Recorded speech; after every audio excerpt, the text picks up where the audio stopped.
नमस्कार मित्रांनो, तू ही रे माझा मितवा मालिकेच्या आजच्या भागामध्ये आपण पाहणार आहोत की आता ईश्वरी आणि अर्णव दोघंही गडबडीत असतात.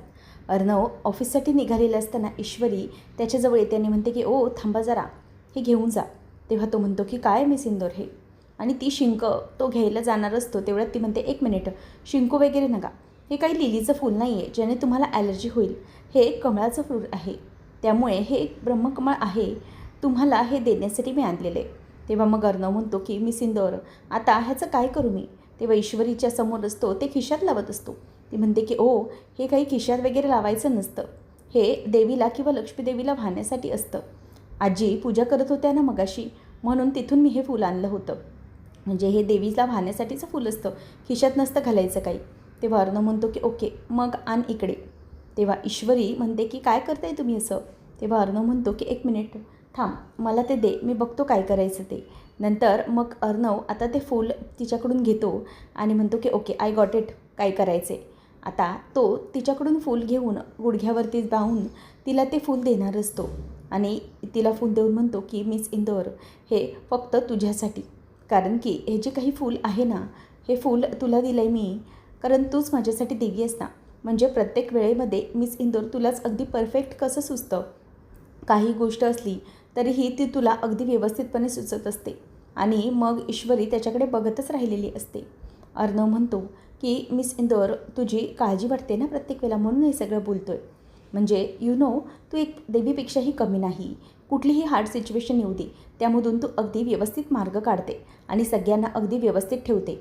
म्हणूनच मी म्हणतो आहे की तू देवी आहे आणि तुला हे फूल मी देतो आहे.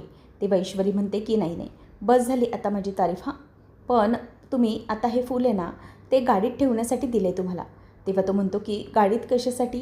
ईश्वरी म्हणते की हो आज तुमची काय ती BGM आहे ना. अर्णव म्हणतो की नो नो इट्स AGM. तेव्हा ती म्हणते हां तेच ते आहे ना, मग तुम्ही एक काम करा, हे फूल ना तिथे ठेवा, गाडीत ठेवा. म्हणजे कसं आहे ना, तुमच्यासाठी शुभशकून असणार आहे तो. आणि आज चांगली वार्ता आहे ना, आकाश भाऊजींसाठी जर चांगलं काही झालं असतं त्याच्यासाठी मी हे सांगते तुम्हाला, हे ठेवा बघू आता गाडीमध्ये. अर्णव म्हणते की ओके, त्याच्यासाठी म्हणत आहे का तू. ईश्वरी म्हणते की हो, गाडीमध्ये ठेवा, म्हणजे कसं आहे ना, तुम्हाला सगळं अगदी योग्य होईल. तेव्हा अर्णव म्हणतो की ओके फाईन, मी ठेवतो. असं म्हणून आता ईश्वरी म्हणते की थांबा, तुम्हाला कुठे ठेवायचे ते समजणार नाही, मीच जाऊन ठेवते. आणि नंतर ईश्वरी आता गाडीमध्ये जाते आणि ते फूल अगदी तिथेच ठेवून देते आणि म्हणते की बघा आता हे फूल किती सुंदर दिसत आहे गाडीमध्ये. म्हणजे ना तुमच्यासाठी ते गुड लक टाईप असतं ना, तसं आहे हे फूल. तेव्हा अर्णव म्हणतो की येस यू आर राईट. आता ती त्याच्याकडे बघतच राहते आणि म्हणते की खरंच खूप चांगलं होईल ना, म्हणजे आपले आकाश भाऊजी जर जिंकले तर घरातही चांगलं वातावरण होईल, सगळे खूप खुश असतात. आता आकाश तयार करून स्वतःची निघत असतो, तेवढ्यातच नम्रता आवाज देते, एक मिनिट आकाश जरा थांबा. तेव्हा तो म्हणतो की काय झालं आता नम्रता. तेव्हा नम्रता म्हणते की आकाश, मला तुम्हाला ना ऑल द बेस्ट बोलायचं होतं. म्हणजे आज तुमची AGM आहे ना, तर सगळं काही व्यवस्थित झालं पाहिजे इतकं वाटतं मला, म्हणूनच सगळं काही कराल ना ते अगदी व्यवस्थितपणे करा. तेव्हा तो म्हणतो की ओके मी करतो सगळं, पण आता मी निघतो. तेव्हा ती म्हणते की असेच कसे निघाल तुम्ही. मग तो म्हणतो की म्हणजे आणखी काय. तेव्हा ती म्हणते की अहो मला तुम्हाला काहीतरी द्यायचं होतं, म्हणजे तुमच्यासाठी हा खास दिवस होता ना, म्हणून बघा मी तुमच्यासाठी हलवा बनवत होते. तेव्हा तो म्हणतो की हे बघ हलवा प्लीज आता नको. तेव्हा ती म्हणते की प्लीज फक्त 2च मिनिट खाऊन जा, जास्त वेळ लागणार नाही, फक्त 2 मिनिट द्या मला, बनेल लगेच हलवा. पण आता तो म्हणत असतो की मला उशीर होतो आहे, पण नम्रताही काही ऐकायला तयार नसते. नंतर मग अर्णव हा आवाज देत असतो की चल आकाश लवकर चल, आणि पण तिथे आकाशचं लक्ष काही नसतं. तेवढ्यातच आता तिथून अर्णवला फोन येतो शिर्केंचा. सर आपली सगळी रेडी झालेली आहे पोझिशन, म्हणजे सगळे मेंबर्स वगैरे जमलेले आहेत, तुम्ही कधी येत आहे. तेव्हा अर्णव म्हणतो की येतो, थोड्याच वेळात पोचतो मी, काळजी करू नको. तेव्हा आता ईश्वरी त्याला म्हणते की अर्णव सर घाबरू नका, तथास्तु. आता अर्णव तिच्यासमोर हात जोडतो. आकाश म्हणतो नम्रता मला उशीर होईल प्लीज. ती म्हणते की प्लीज 2च मिनिट, मी सांगते ना तुम्हाला, लगेच होणार आहे माझं. आणि बघा मी तुमची आज इतकी महत्त्वाची मीटिंग आहे त्याच्यासाठी काहीतरी गोड बनवते ना, तर प्लीज ते एक्सेप्ट करा, ते खा आणि मग जा. मला माहीत नाही तुम्हाला माझी शपथ आहे. असं म्हटल्यावर तो आता तिथेच गप्प बसतो आणि म्हणतो की ओके ठीक आहे आण पटकन, मी थांबलो आहे. पण बाहेरून अर्णव आकाश आकाश असा सारखा आवाज देत असतो. तर नम्रता आता किचनमध्ये जाते आणि बघते तर तिचा जो सगळा हलवा बनणार असतो तो सगळा आता करपलेला असतो. नम्रता म्हणते की शिट, काय झालं बघा, तुमच्यामुळे झालं आहे सगळं. तर आकाश धावत जातो आणि म्हणतो की काय काय झालं आहे. तेव्हा नम्रता म्हणते की आकाश, तुम्हाला मी सांगितलं होतं ना जरा 2 मिनटं थांबा, पण तुम्ही ऐकायलाच तयार नाही. बघा, हा हलवा सगळा माझा करपलाय, जळाला आहे सगळा हलवा. आता आकाश म्हणतो की ओके, इट्स ओके. ती म्हणते की काय ओके, मी किती मनापासून बनवत होती, काही समजलं नाही. मी दूध टाकलं आणि ती पेस्ट टाकली, पण तरीही तसं काय झालं. तेव्हा तो म्हणतो की गडबडीत झाला असेल, डोंट वरी, एक काम कर, आता तू मला देऊ शकली नाहीस ना, तर तू एक काम कर, तू ऑफिसमध्ये हलवा बनवून घेऊन ये, ओके. तेव्हा ती म्हणते की ओके, मग चालेल तसं पण. ती खूप खुश होते आणि म्हणते की बरं ठीक आहे आकाश, व्यवस्थित प्रेझेंटेशन करा, ऑल द बेस्ट. तेव्हा मग तो थँक्यू असं बोलून तिथून निघून जातो. आता मात्र नम्रताला खूप आनंद झालेला असतो की सगळ्या गोष्टी तिच्या बाजूने अगदी घडत चाललेल्या असतात. त्यानंतर आपल्याला पाहायला मिळतं की इकडे जे अर्णवची मीटिंग असते, म्हणजे जे AGM असते ती सुरू झालेली असते आणि मग तिथे उपस्थित असलेले सगळेजण जमलेले असतात आणि तिथले एक मोठे साहेब असतात. ते म्हणतात की म्हणजे सात्विक फॅशनचे आज आपण AGM आहे आणि आपण कमिटी मेंबर पण निवडणार आहोत. म्हणजे मला खरं तर सांगायचं झालं की आपल्या कंपनीवर काही महिन्यामध्ये जे काही क्रायसिस आले होते ना, ते अगदी बेकार होते. म्हणजे असं म्हणायला गेलं तर आपल्या कंपनीमध्ये खूपच प्रॉब्लेम सुरू होता. परंतु जरीही काही झालं तरीही मिस्टर राजेश शिर्के जराही डगमगले नाही. अर्णवने यांच्या या परिस्थितीला अगदी व्यवस्थितपणे उत्तर दिलेलं आहे आणि त्यामुळे त्यांच्यासाठी जोरदार टाळ्या होऊन जाऊन द्या. कारण की मिस्टर अर्णव राजेश शिर्के हे जे काही करतायत ना, यांचं हे जे काही कर्तृत्व आहे ते अगदी मानण्यासारखं आहे. त्यामुळे मी त्यांच्यासाठी आता जोरदार टाळ्या वाजवतो आणि त्याचबरोबर त्यांनी हे जे काही केलं आहे या गोष्टी कोणीही करू शकलं नसतं, असं आता ते बोलून दाखवतात. त्यानंतर मग आता ते म्हणतात की आपण आज जमलो आहे त्या कारणावर बोलूया. म्हणजे आपण आज committee board of the member निवडणार आहोत आणि त्यासाठी आपले बरेचसे क्लायंट आहेत. जवळजवळ याच्यामध्ये किती क्लायंट फायनलिस्ट होतात ते पाहूया आणि नंतर मग आपण बाकीच्या प्रोसिजर पूर्ण करूया. आणि मिस्टर राजेश शिर्के यांना पुन्हा एकदा अभिनंदन की इतक्या कठीण प्रसंगातही त्यांनी स्वतःचे धैर्य डगमगवले नाही, तर पूर्णपणे सगळे काम अगदी व्यवस्थित केले. त्यासाठी आपण आजची ही AGM घेऊ शकलो. सो एकदा त्यांच्यासाठी जोरदार टाळ्या होऊन जाऊन द्यात. मग अर्णवसाठी जोरदार टाळ्या घेतल्या जातात आणि सगळे आता आनंदात असतात. तेव्हा अंजलीला देखील आपल्या भावाचा खूपच जास्त अभिमान वाटत असतो. ती त्याच्याकडे बघते. नंतर मग लगेचच हे सगळं होत असताना सर म्हणतात की आपण आपले पुढचे जे काही मेंबर्स आहेत ते निवडण्याची प्रोसिजर आता सुरू करूया. तेव्हा अर्णव म्हणतो की फ्रँकली स्पीकिंग मला एक गोष्ट बोलायची होती. तेव्हा सर म्हणतात की येस बोला ना, काय झालं मिस्टर राजेश शिर्के. तेव्हा मग ते म्हणतात की मला एक गोष्ट अशी सांगायची होती की आपण ना सध्याच्या या निवडणुकीमध्ये एक व्यक्ती नेमणार आहोत आणि ती व्यक्ती मी सजेस्ट करतो, म्हणजे माझ्या BFमध्ये आता मी इतके वर्ष बघतोय ती व्यक्ती अगदी आनंदाने मनापासून काम करत आहे आणि कुठल्याही गोष्टीमध्ये त्यांचे एक्सक्यूजेस नसतात. त्यांचं काम अगदी आनंदाने असतं आणि तेवढेच एफर्ट्स देखील असतात कामामध्ये. आणि मी माझ्याकडून सजेस्ट करत आहे मिस्टर आकाश पाटील यांचं नाव, कारण की मिस्टर आकाश पाटील हे त्यांचं काम अगदी चोखपणे बजावत आहे. त्यांचंही नाव घ्यावं अशी माझी विनंती आहे. तेव्हा मग सगळेजण तयार झालेले असतात आणि म्हणतात की ओके.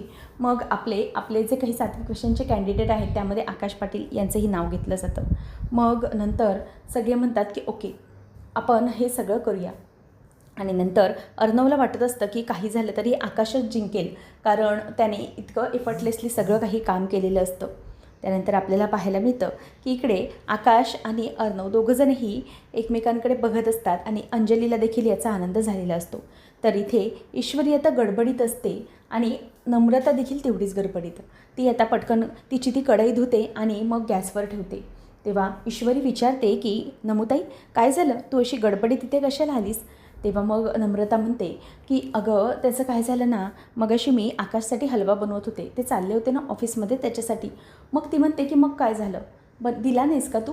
तेव्हा ती म्हणते की अगं तसं नाही, ॲक्च्युली माझा हलवा ना तो सगळा करपला, काहीच कळलं नाही. तेव्हा ती म्हणते की ओ मला लक्षात आलं कशाला करपला असेल. तेव्हा नमू विचारते की का गं कशासाठी, काय लक्षात आलं आहे तुझ्या. तेव्हा ईश्वरी म्हणते की त्याचं काय झालं असेल, तू गॅसवर हलवा ठेवला अशी वेगळ्या पद्धतीने करत होतीस का नेहमीपेक्षा. ती म्हणते की नाही गं, वगैरे कोणतीच पद्धत नव्हती, नेहमीसारखीच पद्धत होती, बाकी काही नाही. तेव्हा मग आता ती म्हणते की अगं त्याचं काय झालं ना, मी तूप ठेवलं आणि त्याच्यामध्ये आपली जी पेस्ट असते बदामाची ती ठेवली होती भाजण्यासाठी. तेव्हा ईश्वरी म्हणते की हो, त्याच वेळेला आकाश भाऊजी आले असतील, मग काय आमच्या नमुताईचं लक्ष आकाश भाऊजींवरून हटलं नसेल आणि मग त्यांच्याचकडे लक्ष असताना हलव्यावर लक्ष द्यायचं राहून गेलं असेल. मग काय करपला असेल ताईचा हलवा. होत आहे म्हणजे काय, नवीन लग्न झालं आहे ना ताई तुझं, मग हे सगळं होतच राहतं, त्याच्यात काहीच प्रॉब्लेम नाही आहे, असू दे. आणि मग ती म्हणते की हो का इशू, अगं जास्तच बोलतीस, तुम्ही मोठी बहीण आहे ना तुझी, असं म्हणून ते आता लाडाने तिला फटका मारत असते. आणि हे सगळं होत असताना ती म्हणते की हे बघ, काही झालं तरीही काळजी करू नकोस, सगळं काही होईल व्यवस्थित. मग ईश्वरी म्हणते की ताई तू एक काम कर ना, तू हलवा आहे ना तो ऑफिसमध्ये घेऊन जा, काहीच प्रॉब्लेम नाही. आणि मग ईश्वरीसाठी ती म्हणते की हो मी तेच करत आहे. आणि आकाश आता अर्णवच्या केबिनमध्ये येतो, म्हणतो की दादा. तेव्हा अर्णव म्हणतो की हे बघ आकाश, मला माहिती आहे, डोंट बी एम्बॅरेस्ड, तू सध्या कोणत्या सिच्युएशनमधून जात आहे ना, मला सगळंच माहिती आहे, पण काळजी करू नको, मी तुझ्यावर हा जो काही विश्वास टाकला ना, तो विश्वास तू सार्थ करशील असं मला माहीत आहे. कारण की किती काही झालं तरीही तू या सगळ्या ज्या काही गोष्टी आहेत ना त्या व्यवस्थित करशील, आय नो. तेव्हा मग आता आकाश म्हणतो की हो दादा, ॲक्च्युली मलाही तसंच वाटतं आहे, म्हणजे सगळं काही व्यवस्थित होणार आहे. तेव्हा मग अर्णव म्हणायला लागतो की थोडं एम्बॅरेस सिच्युएशन आहे, मी तुझं नाव तर सजेस्ट केलं, पण मला माहिती आहे तू जे काही करतो आहेस तुझ्या कामामुळेच मी तुझं नाव सजेस्ट केलं आहे, बाकी काही नाही. तेव्हा आता आकाश त्याला सांगतो की दादा, तू जे माझं नाव सजेस्ट केलं आहेस ना, त्यामध्ये मी तुला कधीही असा कुठल्याही प्रकारचा गिल्ट येऊ देणार नाही. मी माझं काम प्रामाणिकपणेच करेन आणि माझं प्रेझेंटेशनही एकदम उत्तम देईन. तेव्हा अर्णव म्हणतो की येस, मलाही तेच हवं होतं, तू तुझं प्रेझेंटेशन अगदी उत्तम दे, काहीच प्रॉब्लेम नाही, सगळं काही व्यवस्थित होईल. आणि नंतर मग आता अर्णव त्याला ऑल द बेस्ट करतो आणि आकाश त्याच्या म्हणजेच त्याच्या केबिनमध्ये निघून जातो. आणि त्यालाही प्रेझेंटेशनची तयारी करायची असते आणि उत्तमरित्या प्रेझेंट करायचं असतं. तर आकाश त्याच्या केबिनमध्ये असताना नम्रता येते आणि मग तो म्हणतो की आलीस तू नम्रता? ती म्हणते की हो, तुम्ही मला सांगितलं होतं ना येण्यासाठी, मग तुमच्यासाठी नको का आणायला? तेव्हा मग आकाश बोलायला लागतो की नम्रता, ॲक्च्युली ना प्लीज मला सर्व करू नकोस. तेव्हा नम्रता म्हणते की का, असं का म्हणताय तुम्ही, का सर्व करायचं नाही आहे? तेव्हा तो म्हणतो की मी ना जरा टेन्शनमध्ये आहे गं, म्हणजे मला खूप भीती वाटते, ॲक्च्युली माझ्यासाठी हे सगळं पहिलंच आहे ना, सो मला प्लीज तो आता हलवा देऊ नको असं मला वाटतं, कारण की माझी इच्छाही नाही आहे आणि मला प्रेझेंटेशनची थोडीफार तयारीही करायची आहे त्याच्यासाठी. नम्रता म्हणते की आकाश, असं का बोलताय तुम्ही, आता तर मला म्हणाला होतात ना की ऑफिसला घेऊन ये. तेव्हा तो म्हणतो की हो हो मी बोललो होतो, मान्य आहे, पण मला जरा समजणार. ती म्हणते की बरं ओके ठीक आहे, हा हलवा आपले जे काही रिझल्ट लागतील ना, तुम्ही जिंकाल ना, त्यानंतर खा हवं तर, काहीच प्रॉब्लेम नाही, मी प्रेझेंटेशन बघतो. तेवढ्यात नमू म्हणते की वाव, खरंच आकाश किती उत्तम केले तुम्ही, हे सगळं बढिया वाटतं आहे. शिर्के येतात तेवढ्यातच आणि म्हणतात की आकाश सर, म्हणजे थोड्याच वेळात आपले जे प्रेझेंटेशन आहे ते तयार करा, म्हणजे आपल्याला ते प्रेझेंट करावे लागेल. तेव्हा आकाश म्हणतो की हो हो मी येतो, तुम्ही व्हा पुढे. मग नंतर नम्रताला तो म्हणतो की आय एम सॉरी नम्रता, बघितलंस ना, थोड्याच वेळामध्ये हे सगळं करावं लागेल, आता काय करायचं मलाही काही कळत नाही आहे. त्यानंतर मग आता आकाश म्हणायला लागतो की नम्रता, मी माझं काम करू का, प्लीज कंटिन्यू. तेव्हा ती म्हणते की हो हो तुम्ही करा, मी तुम्हाला डिस्टर्ब करणार नाही. मग त्याचे जे प्रेझेंटेशन असतात त्याचे स्लाईड्स तो एक एक करून ओपन करत असतो आणि त्यानंतर नम्रता ते पाहून खूप खुश असते. ती म्हणते की आकाश सिरियसली तुम्ही एकदम मस्त केलं आहे हे सगळं. तेव्हा मग आकाश म्हणतो की हो हो नम्रता, मला वाटतं की ओके, पण ठीक होईल ना सगळं. ती म्हणते की हो तुम्ही नका काळजी करू, सगळं काही व्यवस्थित होईल आणि तुम्ही छान प्रेझेंट कराल, माहीत आहे, मला पूर्ण विश्वास आहे तुमच्यावरती, आणि मी येऊ का तुमचं प्रेझेंटेशन बघायला? तेव्हा तो म्हणतो की नको नम्रता प्लीज नको, नाहीतर ना मला तिथे एम्बॅरेस्ड फील व्हायला होईल, थोडं ऑकवर्ड सिच्युएशन होईल. ते म्हणते की कशाला, मी बायको आहे ना तुमची, काही ऑकवर्ड सिच्युएशन वगैरे येणार नाही, सगळं काही व्यवस्थित होईल, तुम्ही नका काळजी करू. आकाश म्हणतो की ओके ठीक आहे चालेल, मग मी माझं काम करतो, असं म्हणून आता तो त्याचं काम करायला लागलेलं असतो आणि लॅपटॉपमध्ये त्याचं सतत लक्ष असतं. नम्रता त्याचं काम कसं तो मनापासून करतो हे अगदी उत्साहाने बायकोच्या तोऱ्यात बघत असते. तर इथे प्रेझेंटेशनला सुरुवात झालेली असते. नम्रता काही तिथे थांबत नाही, ती घरी निघून जाते आकाशच्या बोलल्यानुसार आणि आकाश त्याचं प्रेझेंटेशन सुरू करतो. सो सात्विक फॅशनकडून मी आकाश पाटील आणि मग तो सगळ्यांचं वेलकम करतो. त्यानंतर मग प्रेझेंटेशन सुरू करतो. तो म्हणतो कुठल्याही कंपनीमध्ये सुरुवातीला आपल्याला करायचं असतं ते अचिव्हमेंट, आणि अचिव्हमेंटसाठी आपल्याला सुरुवातीला आपलं कॉर्डिनेशन खूप गरजेचं असतं, जे सात्विक फॅशनमध्ये अगदी उत्तमरित्या दाखवलं जातं. म्हणजे प्रत्येकजण, प्रत्येक व्यक्ती आपापल्या पद्धतीने अगदी उत्तम काम देण्याचा, एफर्ट्स देण्याचा प्रयत्न करत असते. आणि सात्विक फॅशनमध्ये आतापर्यंत कुठल्याही प्रकारचं, कुठल्याही गोष्टीत कॉर्डिनेशन नसल्याचं कधीही दिसून आलेलं नाही आहे. आणि आपलं बोलणं झालं तर आपला बिझनेस ग्रोथ करतो तो फॉरेन मार्केटमध्ये ग्रोथ करतो. आणि आपलं जे मार्केट आहे ते आपण आपलं जे इंटरनॅशनली कॅप्चर करायला बघत आहोत. सुरुवातीला तर डोमेस्टिक मार्केट हे आपलं पूर्णपणे कॅश झालेलं आहे, परंतु जे डोमेस्टिक मार्केट आहे ते देखील आता पूर्ण कोलॅबरेट करत आहोत. आणि आपले जे ब्रँड असतात ते इंटरनॅशनल लेवलसाठी एकदम बेस्ट असतात. आणि फॉरेन मार्केट कॅप्चर करण्यासाठी कोलॅबरेशन पण गरजेचं असतं. आपली क्वालिटी प्रीमियम असते आणि त्याचप्रमाणे डिझाईन्सही व्यवस्थित असतात. आणि त्यानंतर मग जे कस्टमर सॅटिस्फॅक्शन येतं ते देखील अगदी उत्तमरित्या येत असतं. कारण की कुठलाही जो प्रोडक्ट असतो त्यामध्ये कस्टमर सॅटिस्फॅक्शन हे इम्पॉर्टंट रोल प्ले करते. त्यामुळे आता तसंच हे सगळं होत आहे. आणि आपले सगळे प्रोडक्ट्स पाहू शकता तुम्ही. आपले प्रत्येक प्रोडक्ट्स हे अगदी वेगळे आणि एथनिक असतात. त्यामुळे त्याला एक वेगळाच टच असतो, लुक असतो, आणि तेच कस्टमर्सला खूप जास्त भावतं. आणि म्हणून आपण हे सगळे प्रेझेंटेशन जे बघतोय ना, त्यामध्ये सात्विक फॅशनने आपल्या प्रत्येक गोष्टीत सगळं काही कॅप्चर केलेले आहे. आणि आता सध्याच्या क्रायसिसमधनं उठल्यानंतर आपलं सात्विक फॅशन हे शेवटच्या लेवलपर्यंत जाईल. अगदी व्यवस्थितपणे ते एंड लेवलपर्यंत जाऊन प्रोसिजर करणार आहे. कारण की किती काही झालं तरी सात्विक फॅशन ही कंपनी बंद होण्यासारखी नाही आहे. तुम्ही सगळे मिळून आपण या कंपनीला अगदी टाईमलेस एफर्ट्स देत आहोत. त्यामुळे कंपनीचे कौतुक करावे तितके कमी आहे. आणि so that's all, thank you all. माझं प्रेझेंटेशन झालं आहे. तेव्हा मग सगळेजण त्याच्यासाठी टाळ्या वाजवतात. आणि अर्णवचं जे आकाशचं प्रेझेंटेशन असतं ते खरंच सगळ्यांना खूप आवडलेलं असतं. सगळेजण त्याच्यासाठी टाळ्या वाजवतात. अर्णव आता त्याच्याकडे बघतच राहिलेला असतो, कारण की त्याचं प्रेझेंटेशन हे अगदी उत्तम झालेलं असतं. आणि दॅट्स ऑल असं बोलून तो तिथून आता बाजूला येतो.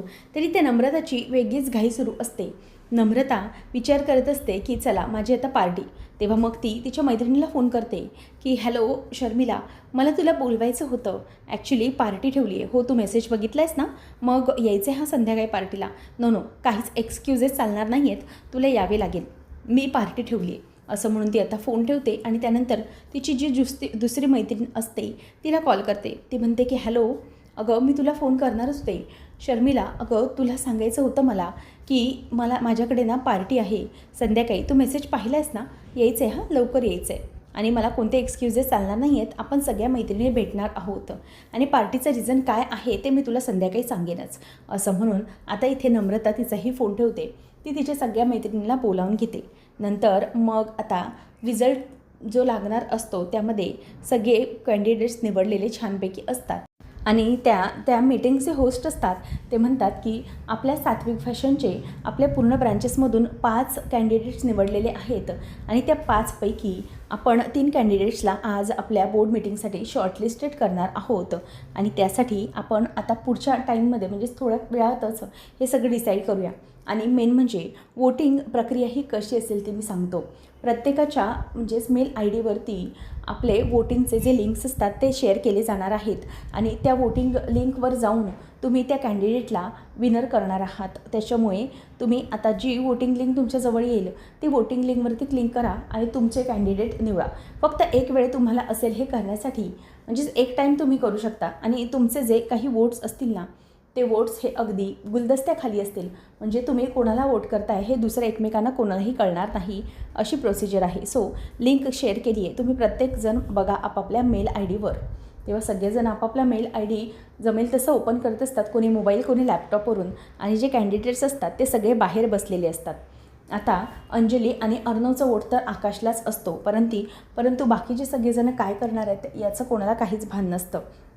काय करणार आहे कसं हे कोणाला काही कळत नाही. त्याचबरोबर इथे आता टेन्शन आलेलं असतं आकाशला, काय करायचं हे याचंही त्याला काहीही भान उरत नसतं. तो नुसता इथून तिथे फेऱ्या मारत असतो. तर नम्रता ही काळजीत असते की कधी एकदा रिझल्ट लागतो आहे. मग नम्रता आकाशला फोन करून विचारते की आकाश, काय झालं रिझल्टचं, म्हणजे रिझल्ट लागला आहे की नाही? तेव्हा मग आकाश म्हणतो की 1 मिनिट नम्रता, मला ना काही समजत नाही आहे. इथे काहीतरी गडबड होते. म्हणजे अजून डिसिजन चालू आहे. माझं प्रेझेंटेशन तर एकदम मस्त झालं आहे, सगळ्यांना आवडलेलं दिसतंय, मला एकदम पॉझिटिव्ह फीलिंग येते. पण काय माहिती काय होतं आहे ते मला बघता येईल नंतर. तेव्हा ती म्हणते की आकाश काळजी करू नका, जिंकणार तर तुम्हीच आहात, मला माहीत आहे पूर्णपणे. तो म्हणतो मला पण तसंच वाटतं आहे, कारण दी आणि दादा हे दोघंजणी आहेत तिथे. सो बघूया पुढे काय होतं ते, मलाही काही माहिती नाही आहे. तेव्हा ती म्हणते की हो, आणि मी संध्याकाळी ना एक मस्त पार्टी ठेवली आहे, त्यामुळे आपण जिंकलो ना की मस्त पार्टी करूया. तेव्हा तो म्हणतो की ओके तू तयारी कर, मी फोन ठेवतो. आणि नंतर नम्रताला म्हणतो की आता तू कॉल करू नको, रिझल्ट लागल्यावरच मी तुला कळवेन. आणि तेवढ्यातच रिसेप्शनिस्टला कॉल येतो की आपले जे कॅन्डिडेट्स आहेत त्यांनी प्लीज आतमध्ये जायचे, रिझल्ट डिक्लेअर होणार आहे आता. सो आपले जे कॅन्डिडेट त्यांनी प्लीज आतमध्ये जावा. 5 कॅन्डिडेट असतात, त्यामध्ये आकाश असतो आणि त्याला टेन्शन आलेलं असतं की आता काय होते आणि काय नाही. आकाशही आता आतमध्ये जायला तयार असतो. सगळेजण आपापल्या परीने निघत असतात. आकाशला टेन्शन असतं, तो सगळ्यांच्या शेवटी जातो आणि मग सगळे आपापल्या परीने वोटिंग करून बसलेले असतात. तरी ते नम्रताने पुन्हा हलवा बनवायला तयारी केलेली असते. तेव्हा ईश्वरी म्हणते की ताई अगं किती गडबड सुरू आहे तुझी, काय काय बनवतेस तू? तेव्हा ती म्हणते की अगं हलवा मगाशी झाला, मग आता मी काहीतरी वेगळं बनवते, म्हणजे ना सगळ्यांसाठी मी वेगळं काहीतरी करते. आज ना संध्याकाळी पार्टी आहे. तेव्हा ती म्हणते की वाव ताई पार्टी, मग आपण काय करणार आहोत? ती म्हणते की ठरलं आहे माझं सगळं, मी मस्तपैकी इंदोरी कचोरी बनवणार आहे, हलवा बनवणार आहे आणि कलाकंद, आणि त्याचप्रमाणे वेगळं आणखी काहीतरी सरप्राईज आहे, म्हणजे मी सगळं माझ्या हाताने बनवणार आहे. तेव्हा मग नम्रताला ती म्हणते की वा ताई एकदम जोरातच चालू आहे तुझं सगळं, तिकडे काय झालं जरा बघितलंस का तू? तेव्हा ती म्हणते की नाही ना, मी आताच फोन केला होता, प्रेझेंटेशन तर बढिया झाले असं म्हणाले, आता बघूया पुढे काय घडतं ते. तेव्हा ईश्वरीला ती म्हणते की मला तर ना अशी अगदी खात्री आहे की आकाश ना नक्कीच जिंकतील, त्यामुळे मी त्यांच्यासाठी हे सगळं करत आहे. आणि ना मी माझ्या मैत्रिणींना पण बोलवलं आहे गं जुन्या, त्याचं काय झालं लग्न झाल्यानंतर आमची भेटच झाली नाही ना, त्यामुळे मी पार्टीला त्यांना बोलवले. तेव्हा ईश्वरी म्हणते की अच्छा मग बढियाच केलंस की तू, म्हणजे कसं आहे ना बड्डे आणि काही असू दे, पण खरं तर ही अचिव्हमेंट खूप मोठी असेल ना, तुझ्या मैत्रिणी येतील, खरंच खूप खुश असतील तू आणि आकाश भाऊजी पण. तेव्हा मग ती म्हणते की बरं विचार तरी आकाश भाऊजीने तिकडे की काय झालं आहे. तेव्हा मग ती फोन करायला चाललेली असते आणि मग नंतर म्हणते की नाही ते फोन उचलत नाही आहेत, मला वाटतं आहे की आतमध्ये रिझल्ट असेल. तेव्हा नमूला इशू म्हणते की हो कदाचित ते मीटिंगमध्ये असतील म्हणून हे सगळं होत असेल. त्यानंतर आपल्याला पाहायला मिळतं की इकडे अर्णव हा म्हणत असतो की आपले रिझल्ट्स हे आता डिक्लेअर होणारच असतील. तेव्हा सगळे कॅन्डिडेट हे अगदी बोटावर हात घेऊन बसलेले असतात, कारण की काय करायचं काही नाही, कोणाला काही सुचत नसतं. आणि मग अर्णवसाठी आता सगळेजण म्हणतात की चला आपण आपले प्रोसिजर सुरू करूया. पहिलं नाव असतं ते विकास, म्हणजे जो कोणीतरी विकास असतो सात्विक पेशंटचाच कुठल्या तरी ब्रांचमधला, ते विकासचं पहिले नाव आलेलं असतं आणि त्याचा फर्स्ट नंबर लागल्यामुळे सगळे त्याच्यासाठी टाळ्या वाजवतात. नंतर मग दुसरा नंबर असतो तो म्हणजे तेजसचा. आता तेजस भोर म्हणून कोणीतरी कॅन्डिडेट असतो, तो देखील आता दुसऱ्या नंबरवरती येतो.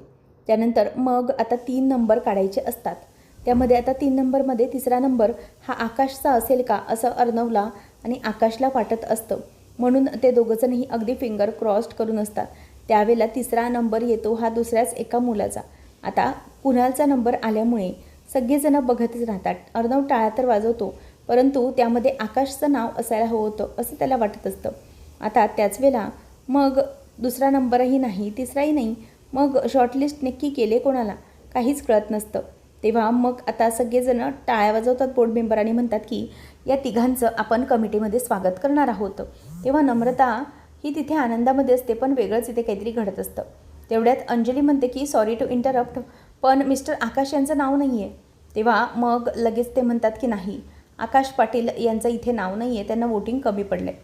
पुढच्या भागामध्ये आपण पाहणार आहोत नम्रता आता खूप चिडलेली असते अर्णववर आणि म्हणते की तुम्ही ना 1 नंबरचे स्वार्थी, ढोंगी आणि लबाड आहात, लूजर आहात तुम्ही, लूजर, आणि त्यामुळे तुम्ही तुमच्या भावाला जिंकू देऊ शकले नाही. इतकं काय कठीण होतं तुमच्यासाठी, पण नाही तुम्ही हे सगळं मुद्दाम केले, त्याला आपल्या हाताखाली ठेवण्यासाठी. स्वार्थी आणि लबाड माणूस हा मी अजून कधीही पाहिलेला नाही तुमच्यासारखा, आणि तुम्ही हे सगळं स्वतःसाठी करताय, बरोबर ना? तेव्हा मात्र ईश्वरीचा झटका वाढतो. ईश्वरी चिडते आणि येऊन नम्रताला म्हणते की ताई हे काय बोलते असं म्हणून ती नम्रताच्या आता जोरदार कानाखाली वाजवून देते. तेवढ्यातच आता नम्रता तिथल्या तिथे उभी राहते. सगळ्या जणांना टेन्शन येतं. अंजली ते अक्षरशः तोंडाला हात लावते. ती म्हणते की हे सगळं बोलण्याची हिंमत कशी केलीस ताई तू? लक्षात ठेव, अर्णव सरांच्या बाबतीत मी एकही शब्द ऐकून घेणार नाही. आणि हे त्यांची बायको ईश्वरी अर्णव राजेशिर्के बोलते. लक्षात आलं ना, असं म्हणून ती आता तिला जोरात ओरडते आणि म्हणते की ताई, इथून पुढे यांच्या विरोधात एकही शब्द काढायचा नाही, नाहीतर माझ्यापेक्षा वाईट कोणीही नसेल, असं आता ईश्वरीला ती बोलते. त्यामुळे नमूला राग आलेला असतो आणि ईश्वरीने फायनली तिला कानाखाली वाजवलेली असते. आता नेमकं पुढे काय घडणार सगळं पाहणं अगदी रंजक दिसे ठरेल. अशाच अपडेटसाठी चॅनलला सबस्क्राईब करा. धन्यवाद.